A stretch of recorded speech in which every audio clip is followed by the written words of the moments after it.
bedanya Muslim dengan Islam? Jauh banget. Apa itu bedanya? Aku sendiri juga nggak tahu. Contoh, ternyata pas saya masuk Islam itu waktu itu, nggak semua orang Muslim itu sholat. Itu pertama, jelas. Tidak Banyak semua banget ya orang Muslim sholat. Oke. Padahal sholat kan Islam. Bener sih, karyawanku juga banyak yang nggak sholat. Kalau dia sholat pada saat itu kita tanya lagi, dia ngerti nggak suratul Fatihah artinya apa? Oke. Kalau dia ngerti suratul Fatihah, kita tanya lagi, dia sudah baca tafsirnya seberapa banyak? Oke. Nah, itu yang membuat ternyata Muslim itu tidak merepresentasikan Islam. Seperti yang dokter lihat. Oh. Muslim tapi kok anarkis. Kalau dia Muslim, dok, jangankan anarkis, jangan gerbek orang lalu kemudian pakai fisik. Dia nodongin senjatanya nggak boleh, dok. Oh. Kalau Muslim.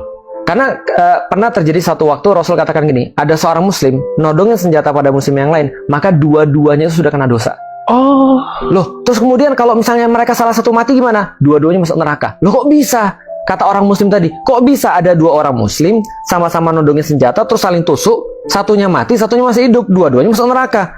Saya ngerti kalau yang nusuk masuk neraka, tapi yang ditusuk kan mati. Kata Rasulullah, sederhananya begini, iya, karena kalau dia bisa, dia juga nusuk orang lain juga. Artinya kalau dia nggak yang mati, dia juga matiin orang. Jadi tetap nggak boleh. Artinya kalau benar-benar urusan darah itu urusan benar-benar sangat-sangat sakral dan detail di dalam Islam. Nggak boleh sama sekali menumpahkan darah. Apalagi kemudian, nggak boleh sama sekali fisik, apalagi menumpahkan darah. Nah itu kalau di dalam Islam. Contoh lagi misalnya, kok bisa ada orang-orang Muslim ketika misalnya ditanya, kenapa kerja lu cuma segini? Ya udah takdirnya segini. Udah kalau sudah takdir segitu aja. Iya takdirnya udah gitu-gitunya. Kalau mau berusaha juga nggak bisa. Itu bukan pemahaman Islam. Banyak banget orang-orang pemahaman yang dia pikir pemahaman Islam, tapi sebenarnya bukan pemahaman Islam. Nah, ini problemnya ini. Ada orang nggak mau kerja keras karena bilang sudah takdir. Kenapa kamu kayak gini-gini aja? Ya namanya sudah takdir. Kenapa nilai ujianmu dapat 3? Ya sudah takdir saya. Itu bukan pemahaman Islam. Nah makanya kalau kita lihat beda jauh sekali antara Muslim dengan Islam. Ngomong keras pada orang tua, nggak simpatik terhadap orang dan seterusnya. Termasuk ya kita di Palembang lah, woi Cino. Apakah itu Islami? Nggak ada. Nggak boleh bagi orang-orang Muslim untuk menyakiti orang. Bahkan seperti itu aja ya, menyakiti secara kata-kata pun tidak boleh. Nggak boleh.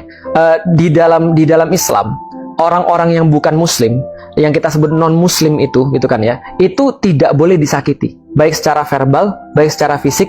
Ada 3, kehormatan, darah, harta. Itu haram. Kafir lo, kafir! Nah itu nggak boleh. Nah, kata-kata kafir itu boleh. Pengucapan yang kayak tadi itu nggak boleh. Sentimennya. Makanya contoh, ada orang bilang, boleh nggak menyebut Cina? Saya emang nggak apa-apa disebut Cina. Kita Chinese kan. Tapi kalau misalnya Cina lo, itu kan nggak boleh. Nah, itu yang kita katakan itu nggak boleh. Nah, makanya itu kita katakan sentimennya nggak boleh. Tapi kalau Cinanya kita memang Cina.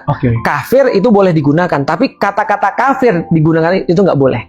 Maka ada orang yang bilang, tidak boleh menyebut selain Islam sebagai kafir. Saya bilang, loh gimana? Itu kan aturan kita. Itu kan penamaan internal. Boleh saja, cuman nggak mungkin juga saya tiba-tiba bilang ke rumah, ke bapak saya, woi kafir. Kan nggak mungkin. Woi kafir sini lo. Kan nggak mungkin. Maksudnya gini, orang tuh nggak ngerti, maksudnya nggak ngerti kondisinya tuh kayak apa, konteksnya tuh kayak apa.